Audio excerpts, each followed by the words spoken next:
everyone was rushing to make battle royales because like, well, that's the key to success, not just making something that no one else really did and making it better. Let's Right.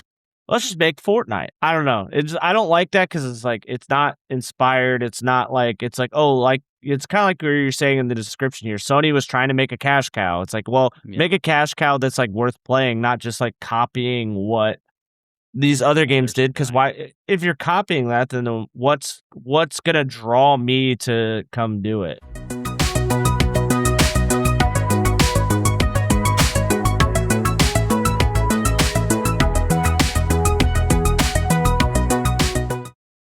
What's up, everybody? Welcome to episode 15 of the Millennial Button Mashers podcast.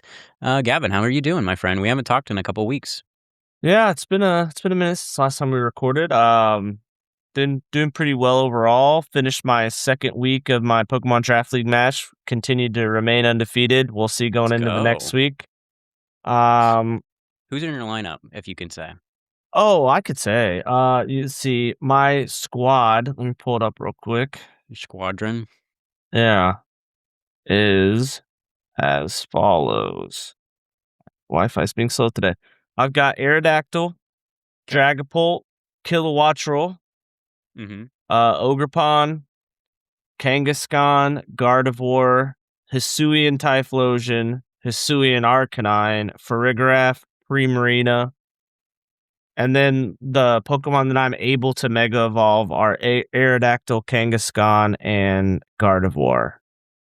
Can you explain a little bit what Mega Evolution is?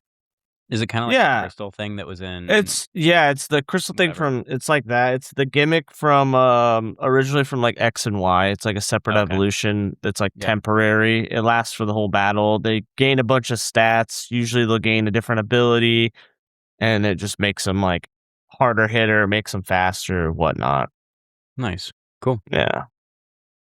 What's your biggest learning from your team this?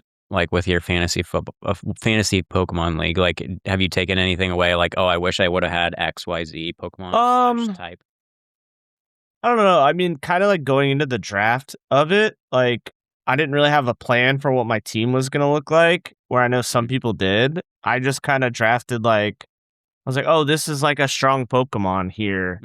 Like I kind of went with like I didn't go with like a strategy like per se. Like oh, I want to set up the rain and then do this like where some people did, and I was just kind of like, this is what I think is the strongest Pokemon available. I'm just gonna take it and then I'll make something work. So like it's been trying to like piece together what I'm gonna do each week's been a little more challenging because it's not like as guaranteed what I'm gonna do. But yeah, whatever. Live and learn. Yeah. I don't think I asked this last time. How does the leveling work? Because like typically when you're in a Pokemon battle, like you might have like a level 55 versus a level 70 versus level whatever.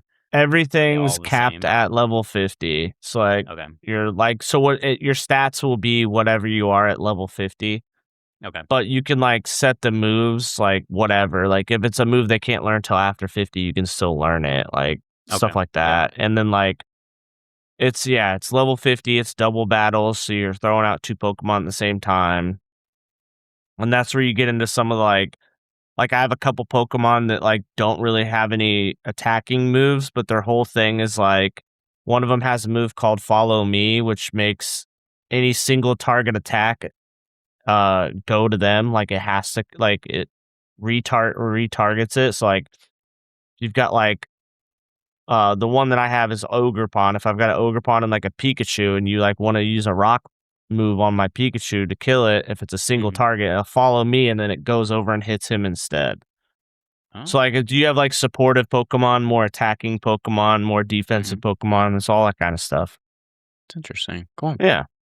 All right. Well, keep us posted on, I hope, an undefeated season. Could be like IU this year. Probably gonna lose this week, but we'll see. Okay. But yeah, I got a tough opponent coming up, but we'll see. Obviously the goal is to remain undefeated, but you know. For sure. Yeah. What else you been playing other than that? We'll talk about this here in a little bit, but I started that mouse PI for hire finally. Nice. Despite the terrible review. IGN. Yeah, the IGN terrible Rolling our review. eyes, by the way, for people that Yeah. aren't able to watch. For the audio So, listeners, yeah. mhm. Yeah, no, it's been super fun. I only played it for like an hour or two so far. Okay, That I've been playing a bunch of Slay the Spire too. nice. Super fun. How Um, far are you into that? I mean, it's roguelike, so it's more of how many hours have I put in. I think I've got like 60 hours in it so far. Oh my gosh. That's the thing that kills me about roguelikes, and I guess that's the benefit, like we've talked about in the past. It's kinda, like, endlessly playable if you want it to be. So, Hmm. like, bang for your buck is definitely there, but that's, like, the maddening thing for me is because 'cause I'm a completion not well, I guess kind of a completionist in the sense of I just wanna get through the story and say, "Yes, I beat it," versus I don't feel like I ever have gotten through a roguelike, to be honest. Yeah, I have 57 hours. Oh my gosh.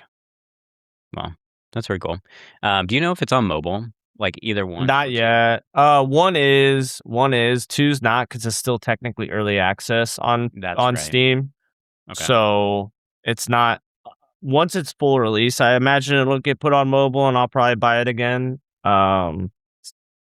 But Nice. Cool. Alrighty. Yeah, and Mouse PI for Hire. I think both of us are kind of playing that intermittently right now. Um, I will say I'm probably a lot farther than you are. I've been playing it for at least 10 to 11 hours. Honestly, I'm loving it so far. I think the price point is $30, so it's relatively low barrier to entry. I think the art style alone is worth the cost of admission, in my opinion. And I mhm, also think this game knows what it is. It's kind of resembling of like the boomer shooter type game. It's supposed to be mindless fun, and I really like the art. Like I mentioned before, it's really cool that they've taken a genre like Steamboat Willie style graphics and like the rubber hose style animation and just kind of made it a game purely around that. I think Troy Baker does an excellent job as Jack Pepper as well. So definitely credit to him there. He's an amazing voice actor. He's done a ton of different games. If you guys don't know who he is, definitely look him up. Even like Indiana Jones was a game that he voiced as well and did the Harrison Ford impersonation voice. So very good actor. Um, and I would say the thing that I don't necessarily like about Mouse PI for Hire, and again, like this is like very small negatives, is that in regard to like the investigation that you're trying to solve throughout the game, you have an investigation board in Jack Pepper's office, and basically you'll find mhm. artifacts throughout your levels that you play through, and you'll go back to your office and kind of put them up on a board. So like you click it and it automatically puts it into place of where it's supposed to go. And I feel like that's a little bit unsatisfying. Like, did you ever play Alan Wake 2, Gavin? I did not, Okay, I never finished it. but It was on I kind PlayStation. of yeah, I kind of see what you're saying. Yeah. Like So you don't actually play out the mystery. It kind of solves itself, which kind of right. stinks. Right. It Whereas makes you like feel less invested. So, yeah, well, we'll talk about this here in a little bit. yeah. The duck detective game, Right. you have to solve the mystery. Mhm. That's basically the whole game, Right. but yeah, So, this one yeah, it's that like you're playing a shooter that technically is a mystery, but you don't actually solve it. right, right. It just makes you feel a little bit disconnected from the story in that sense. Like, that's the one Mhm. thing I really liked about Alan Wake 2 was obviously it had a good story if you've gotten the chance to play it. But the other thing too is like when you're going throughout the levels in Alan Wake 2, you'll find like this one artifacts throughout the case that you're solving, and you'll be able to like kind of wireframe it out of like, oh, this is connected to this is connected to that. Versus with Mouse PI for Hire, it basically auto puts it where it's supposed to go. Mhm. So that's just like a subtle critique, and I've heard a couple other YouTubers slash video game critics say that as well. So I'll definitely plus one to that. And I'd say in addition to that, the story is okay. It's kind of like somebody's picking on the little guy kind of storyline. So it's good. It's definitely not why you're there though, to be honest. And I think the game knows this. It's like you're drawn into the animation, the graphics, the art style. And I think that's what it is, right? It's a really short game. I think everybody's saying it takes around 15-ish hours to finish, maybe on the upper end. So I think I'm pretty close to finishing it. But I also think it is a good game too to have like as a plug-in for other games that you might be playing, because you could pick up and play around, low stakes, go through a world, and then go play something else like Slay the Spire. So Yeah. I definitely would recommend it for sure, if you get a chance to play it. So. Good short-term time killer. Exactly. Like, you only have, like, you got home late or did something, don't have time. Right. I'll just play it for like an hour. You don't have to get super invested. There's plenty of save points too. Like, that's one thing I noticed when I was playing, is like there's plenty of like spots to like save your progress if you didn't get where you wanted to go, or like you have to go. Like, you won't be set back as far as, like, sometimes, like, I feel like some games like purposely put space out their save spots, so you're like, well, I have to get to the next save point, and then it's like an hour later, and you're like, what the heck? Like, if I didn't get to this save point, I would have been like screwed. I would have lost that whole hour's worth of time. So that was kind of a nice thing. Mm-hmm. Don't know if that was intentional for that. Yeah. I was gonna say Resident Evil had a mode like that, that you could, and it wasn't on by default, but you could put it into, I can't remember what they called it, but basically you would have to go back to the typewriter to save. Versus for this one, there is actually a typewriter. That's kind of funny, and when you save. But also, if you check like the autosave, there's always like autosave checkpoints. Oh, I was even thinking about the autosave. I was thinking like the typewriter, because you run into those all the time. You don't even need to think about the autosave, honestly. Exactly. Yeah. So, anywho. So that's Mouse PR Fire. Definitely let us know in the comments if you guys are playing and what your opinion of it is. Like Gavin and I mentioned, we were just drawn to the art style, and we want to support that, because I think there's not enough games like that kind of just like lean into the silly side. And so we're going to do our best to support those. But transitioning into our main topic for today, we're going to be talking about live service games. Something that I feel like amongst the gaming community, you either love it, hate it, or you're just kind of mixed about it. And maybe for a variety of reasons. But before we jump into some examples of some live service games, I figured we would just do a quick definition of what it actually is as a video game genre. So these games are typically coined as being endlessly playable. They typically have ever-evolving content and potentially time-bound loot or content that you can buy or use for a limited time. In Fortnite, there's a bunch of skins and a bunch of gliders and music and stuff that you can get. So that's kind of like what we're talking about here. They're typically online games as well. So usually like a multiplayer or like battle arena style game. Sometimes they're free to play as well. So, get your foot in the door, and they can potentially get you with some microtransactions and things like that. But yeah, skins, guns, other collateral, that's kind of the name of the game that they make their money off of typically. And the most common ones that I think everybody knows about, whether you're a gamer or not, is Fortnite and Roblox. And I'm kind of surprised. I actually did, in the research with this podcast, I thought Fortnite was like the top tier live service game, like in terms of the revenue it generates, because it generates an insane amount of revenue like every week/day for its parent company. Is it Riot Games that owns that? Or who owns it? I can't remember. Not Fortnite. Riot Games is League. Yeah, it's League. Okay. What's Fortnite? I can't remember what it's called. Fortnite. It's that developer. It's Epic Games. I don't know why I get Epic Games. I don't know why I couldn't think of that. Yeah, I couldn't think of it either. Anyways. But yeah, it generates a ton of money for Epic Games, which is kind of funny. But then Roblox, I hear, makes like 4 times the amount that Fortnite does, which is just insane. I think you and I have talked about this before too, but Roblox has been like a phenomenon for, let's say, the under 10 age group, maybe under 12, just because of the silliness and the nature of it. I think from what I've seen, and I've never played Roblox. Have you, Gavin? No. Okay. From what I've seen it, yeah. Yeah. I was going to say, it's just ease of access. You just go to roblox.com, and then there's like a million different games built within it. It's, I don't know, it's interesting. Definitely out of my depth of understanding. I understand it's a thing. I don't really mess with it. Yeah. Kind of. It's a corner of the internet I don't really stray into. Same. Yeah, I don't really get it either. It's a weird one for sure. But from what I can see, it's kind of like, it's got some remnants of like Minecraft. It's got some remnants of like other kind of silly-ish games. Like, I think it does a good job of building a really strong community around it, and that's what keeps people playing, is like those random odds and end games that keep popping up. So those are the two like cash cows, I would say, in the industry for the respective companies, is Roblox and Fortnite. Those are those live service games. But I also want to talk a little bit about like what are some of the games in this genre that we actually like. So, Gavin, I'll actually give you the floor here. I know you're a big League supporter. You want to talk about like your experience with live service games and what I gravitates mean, you towards it? uh, for like League, and then the other one that I haven't played as much, but kind of get back into a little bit as Counter Strike.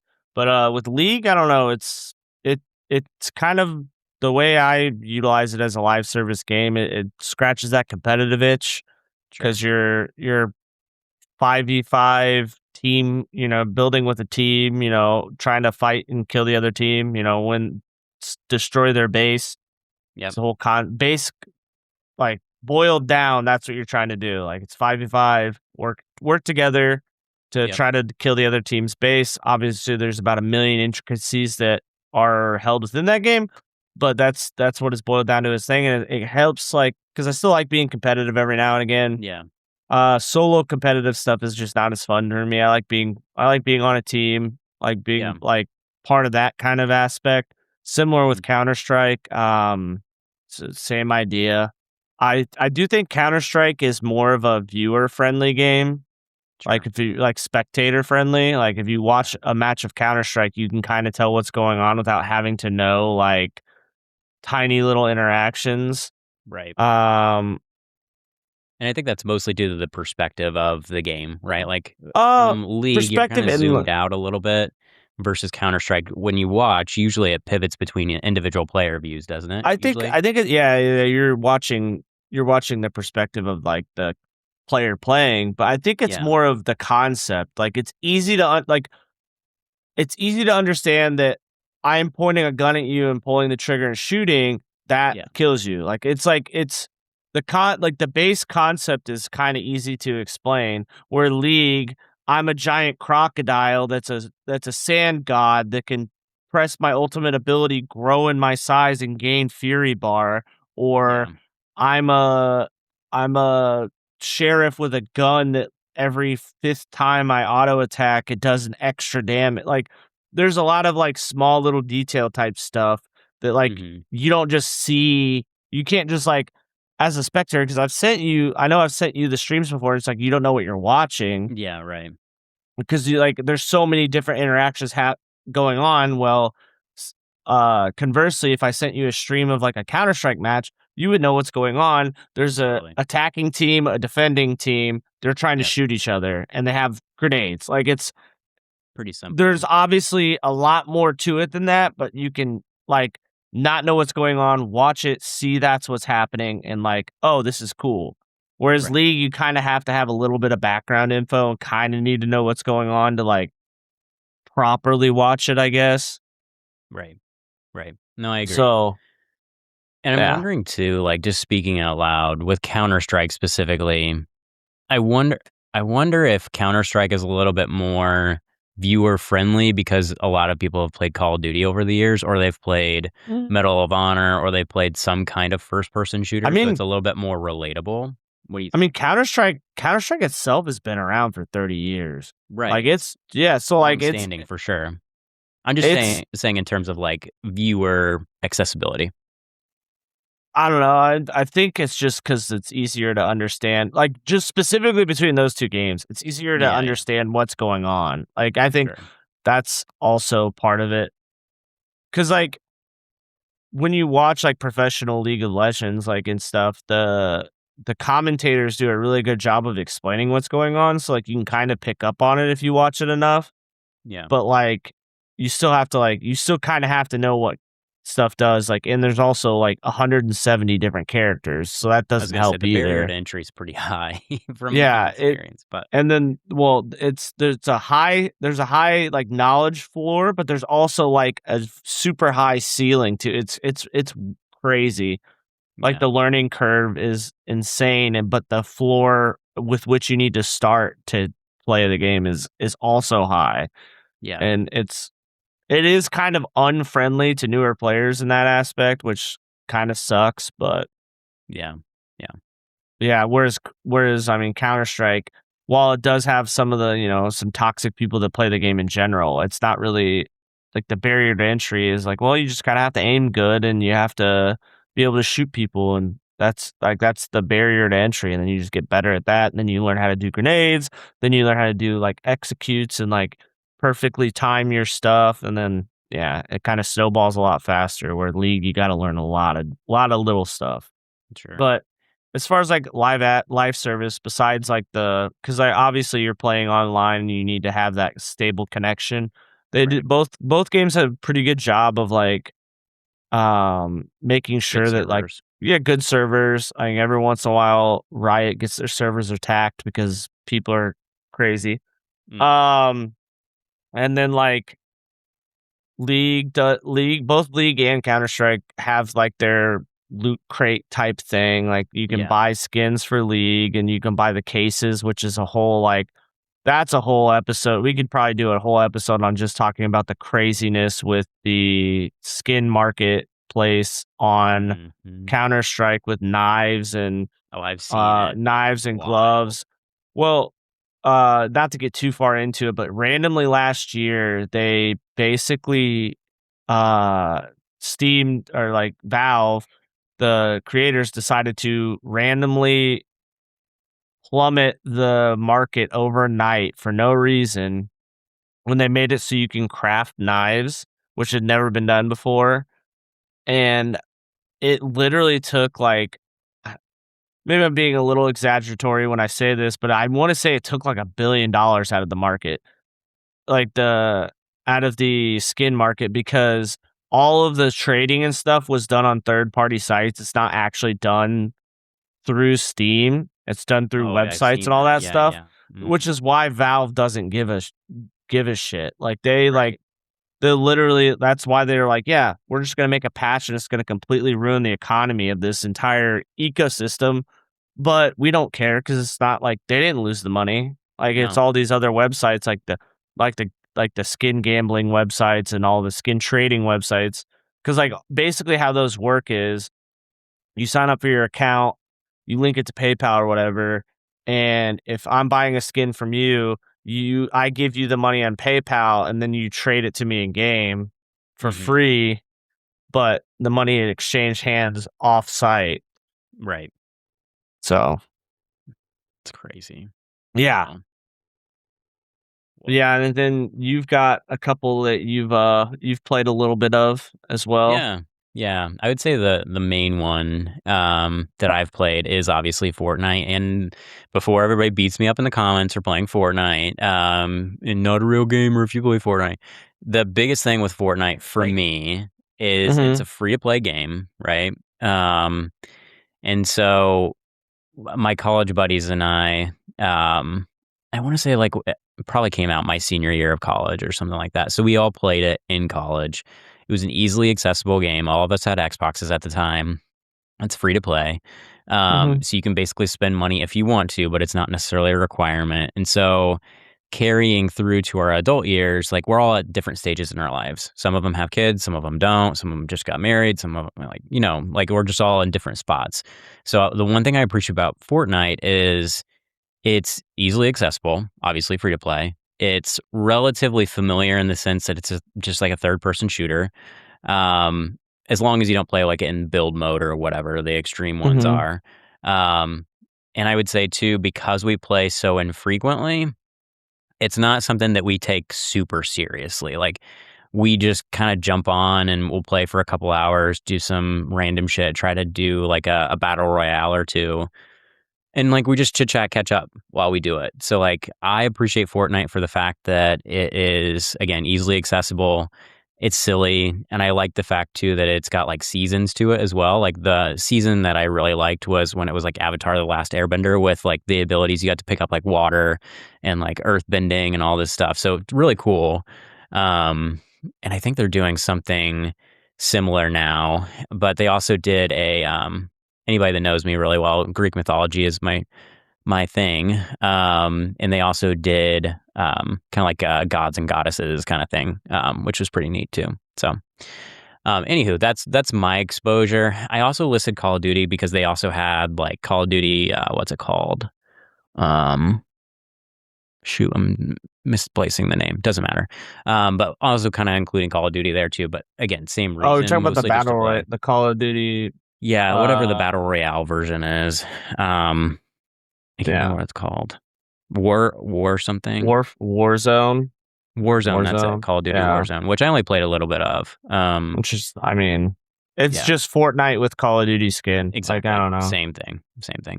Yeah. So, but those are the only two live service games that I would say that I've even really gotten into per se. Again, the folks that have listened for a while, you guys know that Gavin and I are usually narrative-driven game players. So those are the games that we typically gravitate towards. So, but I also wanted to pivot into like, what are the games in this category in recent history that have flopped, and also our opinion on why. And so I'm going to give just like a list of the ones that I have on my list here, but also they're happening within the past, let's say 5-ish years. The one I'll start with right off the top because it released this year is Highguard. It's a 3v3 PvP raid shooter that quickly crashed and burned, which I hate laughing at that because, I mean, these are people's lives that we're talking about, really, like with the job that they had. And quite frankly, like the art style and like how it was playing, like it didn't look bad. It's just not something I would gravitate towards. And apparently it just wasn't enough like of a hook to keep playing. But I think the funniest part is that at the Game Awards last year, Jeff Keighley kept saying like, oh, and we have a huge announcement towards the end. Make sure you stay tuned, blah, blah, blah. Like he kept saying it like, you're not going to want to miss this, whatever. And then it finally came out to be Highguard, and everybody's just like, this is it? So like, it's just kind of funny. It kind of became like a meme really quickly in the gaming community. And I think it, quite frankly, set itself up for failure. And I hate that. Because I kind of wonder if it didn't have such like a spotlight on it, if it would have found its community somewhere. You know what I mean? It might have, yeah. People like they were projecting it up like it was going to be the greatest game since sliced bread, and then like when you put that amount of like hype on it, it almost can't deliver, which is like almost like the running joke in like a lot of online communities. That is like that's why Half-Life 3 will never actually get released, because the idea of Half-Life 3 is greater than what could actually be made. And so like it'll never get released because of that. And so like it's just let it be a myth, and then it can't disappoint you. True. And I think it keeps people engaged in the Valve community as well. Because I think people always look for like the Game Awards to like release new games, and they're always like looking for it, and they're just like, is this going to be Half-Life 3? Yeah, exactly. So it's kind of like a meme at this point too. The next one that I've got on my list is Concord, which was Sony's attempt to get a cash cow for their industry in a free-to-play game.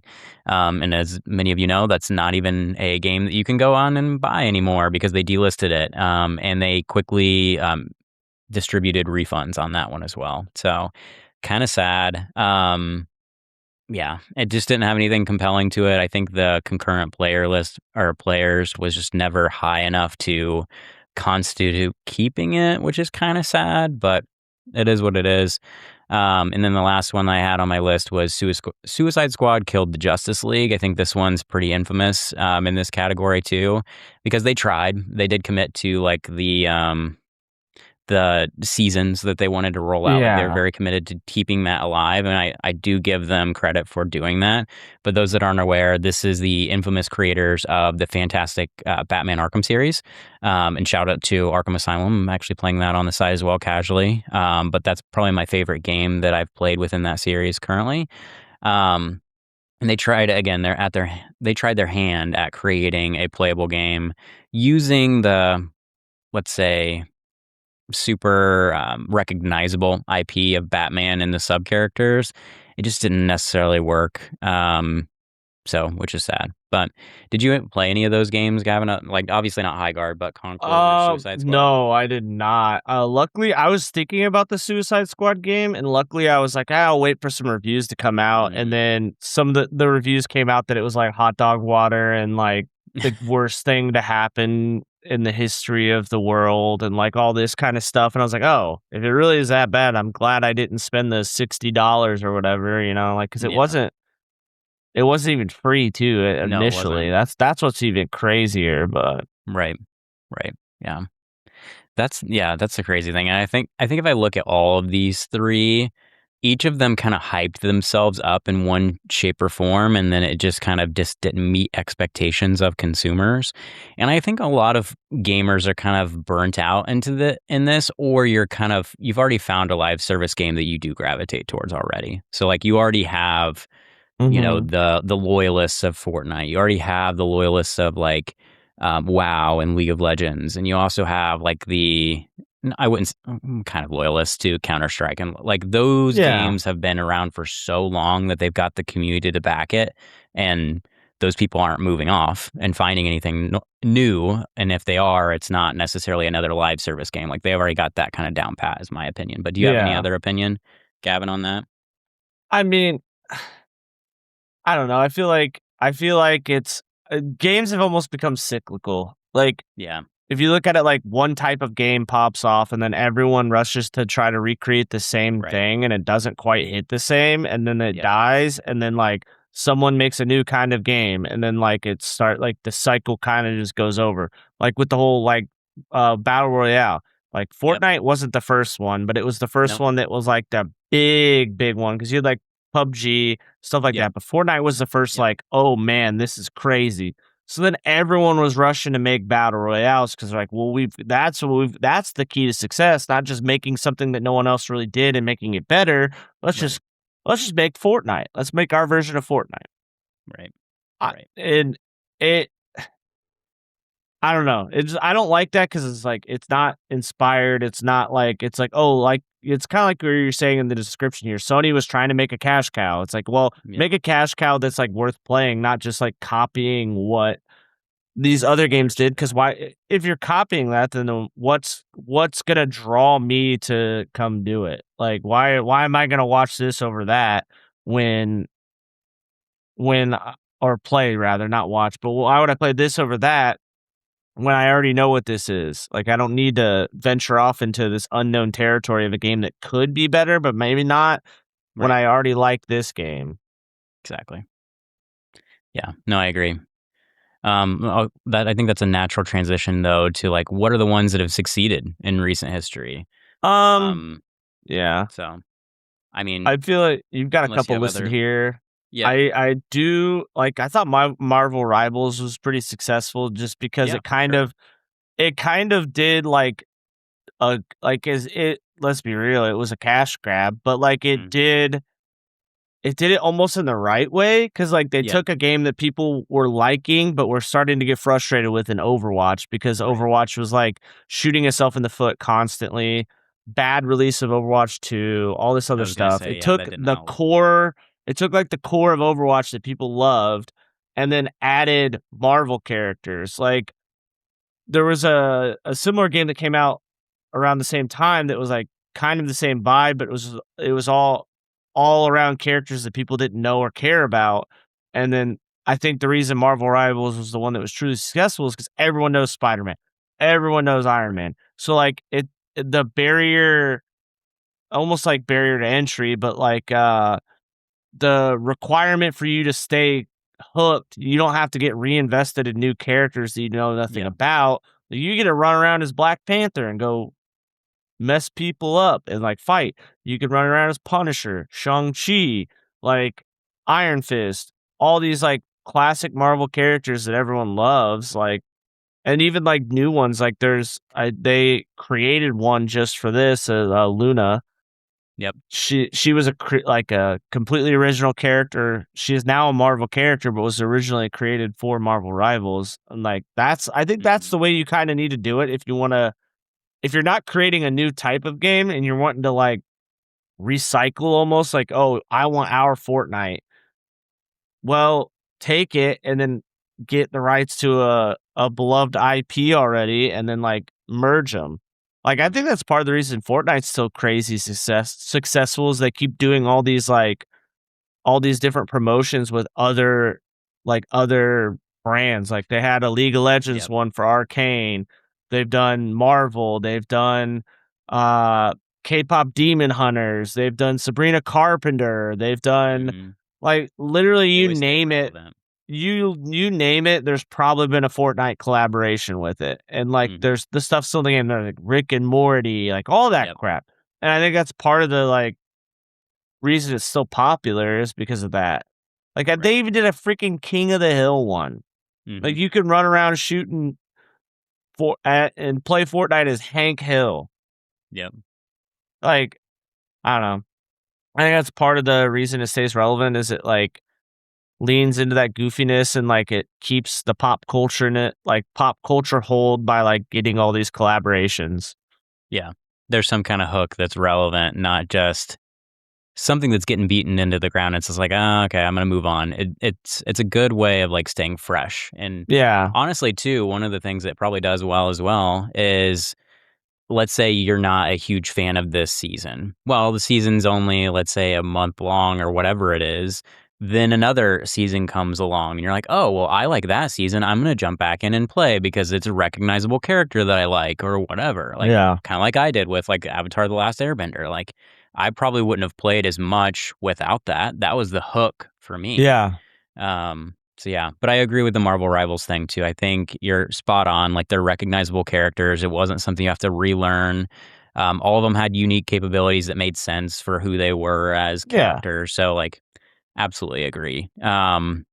There's other ones that I didn't necessarily get into, but I will honorably mention Arc Raiders because there was a cult following for Arc Raiders. That And I one, think that there still game is is. pretty cool. Yeah.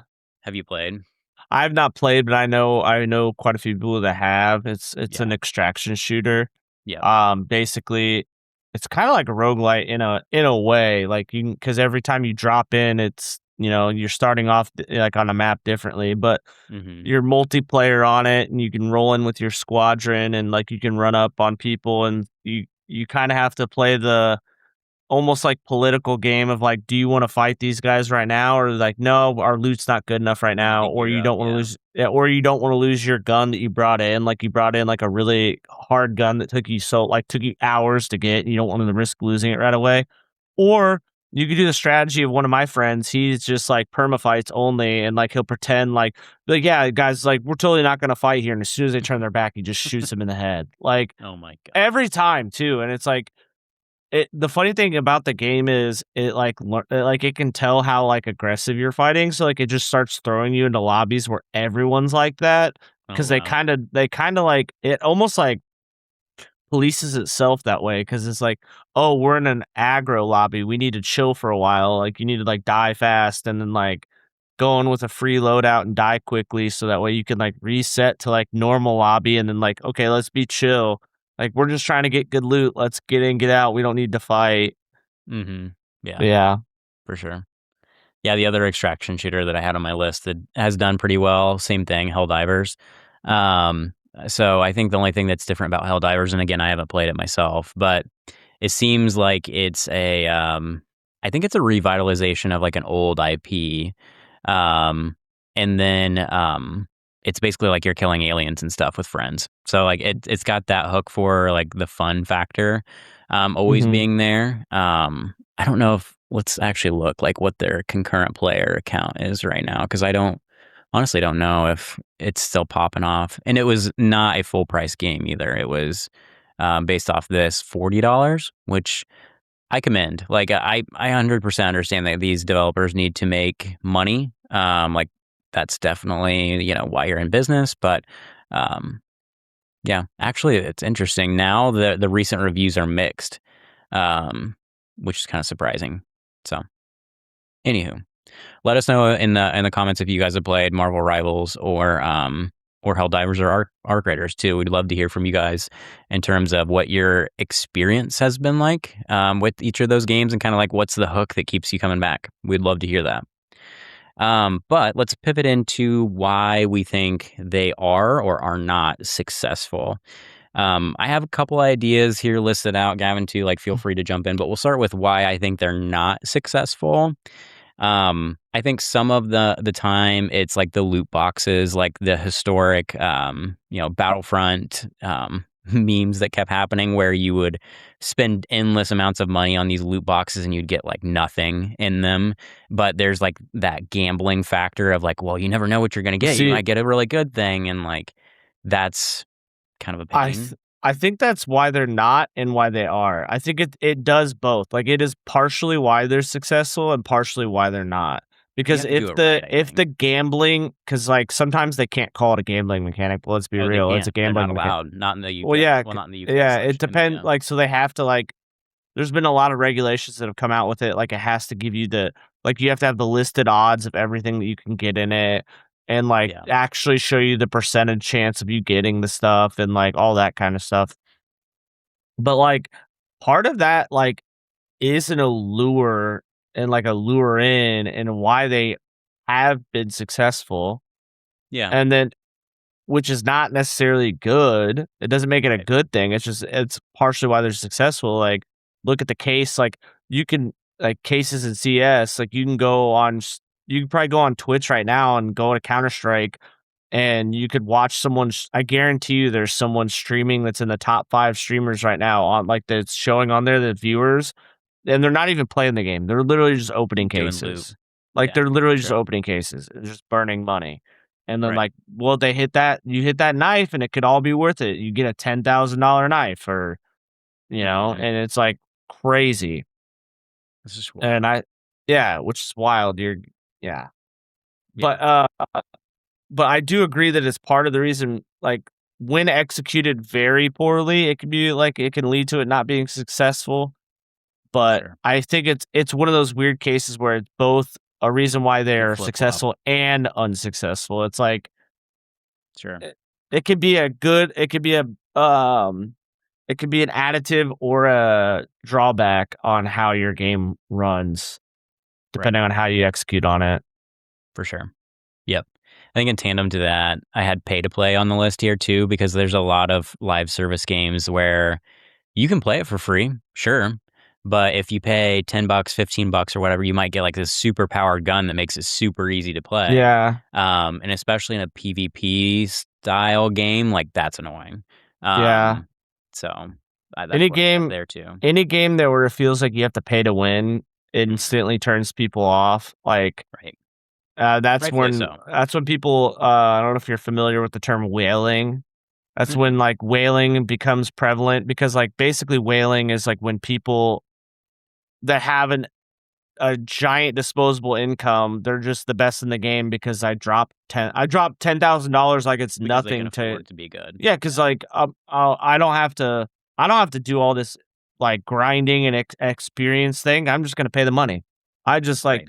and a lot of those games are propped up, like, a lot of those types of games are still held up because there's people that whale, but, like, to the people that don't wanna spend the money, it just sucks because like, it it makes the game feel pay to win, and that's not what anyone wants. Like, there was a while I played a game, it's a mobile game, but it's Marvel Snap.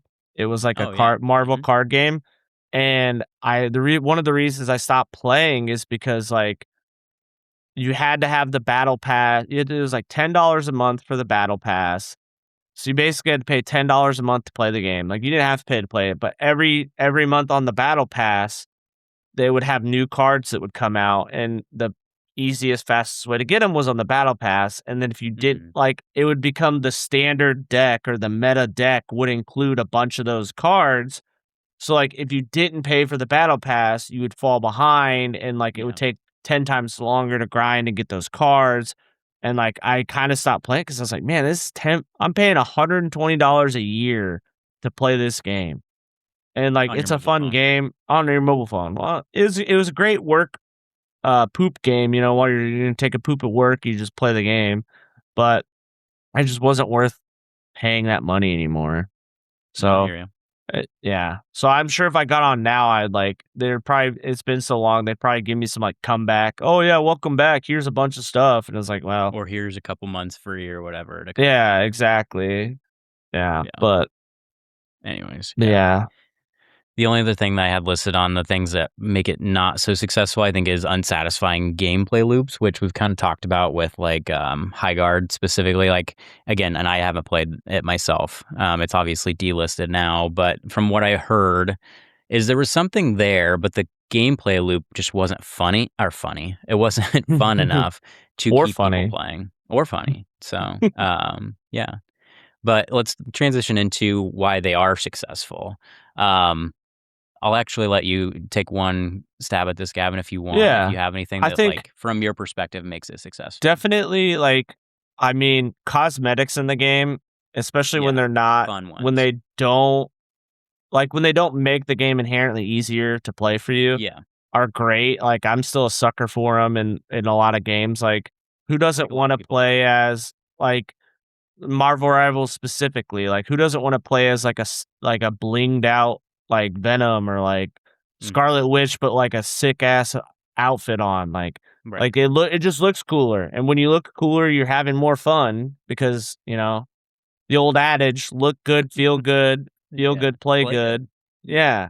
It's like that kinda thing, like, psychologically, I like the way this aesthetically looks better, so, maybe I'll play a tiny bit better, and same thing with, like, League, Mhm. there's, like, 1.5 million skins in that game, and, they're constantly making more, and I mean, that's part of the reason it's a free game is because they have so many dang skins, Yeah. um, and yeah, it's just I think that's definitely one of the things that, like, when done correctly, it, like, keeps a live service game going, and then obviously I one of the big things that helps those types of games is having good servers and making sure that, having good matchmaking kind of, like, if Mhm. like, the Yeah. like, depending on how they do it, it's a lot of times it's either skill-based matchmaking or purely random. In some games, you want skill-based, in some games, it's more fun when it's random. Yeah. Like, I think Battlefield doesn't do skill-based, it's just you just get I placed think it's against people. randomized too. Yeah. And then, Some of them do it yeah. based off your internet speed too, Yeah, where they put they you might put serve you what in, like, mhm. brackets, basically. Yeah. Yeah, well, there's, Riot had Valorant is their version, Yeah. it's basically it's Riot Games' version of Counter-Strike, Yeah. there's a lot more to it, there's abilities and all that BS, but boiled down, it's their attempt to make a first-person shooter tactical, like Counter-Strike. They have, 4 different servers within the US, and, when you queue up in that game, you pick which servers you're gonna queue up in because, Mhm.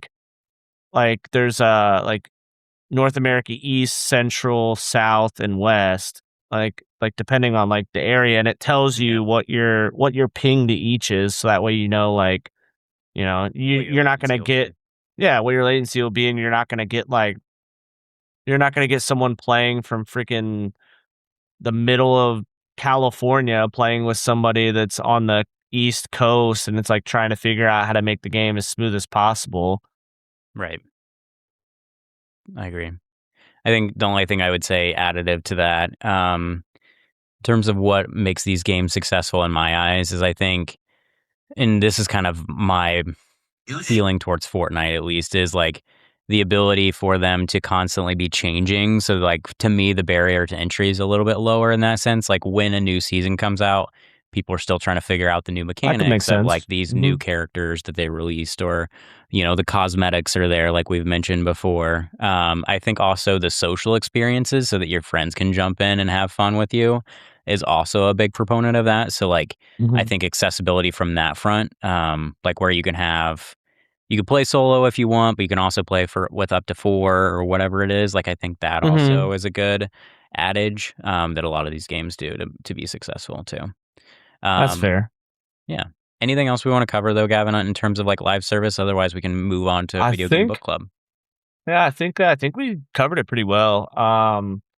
Yeah, I think we did a good job talking pros, cons, all that fun stuff. But yeah, let's jump into the much anticipated conclusion of our last video game book club. It's been a while, we've been busy, sociable gamers, so haven't been able to jump into it as much. But last game we, if you guys remember, you listened at home, was the Duck Detective, both the Secret Salami and the Ghost of Glamping, both of the games. Mhm.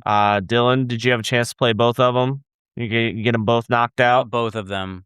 I played one of them, and I Okay. played the Secret Salami. Yeah, the first Didn't one. get to Yep. play the Ghost of Glamping quite yet, but I did like it.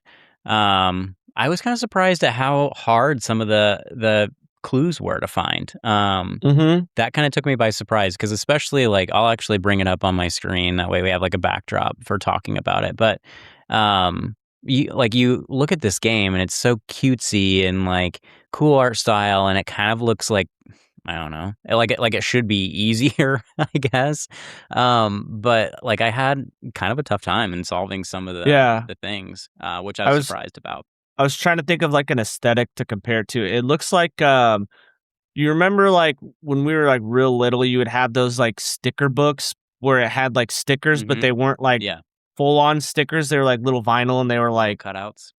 they were little cutouts and you could like, peel them on. It like has that like little aesthetic to it, is the kind of Hmm. like, it almost looks like you're playing an interactive sticker book. Right. Yeah, no, I agree. And for some reason, it's not letting me share my screen, but that's all right.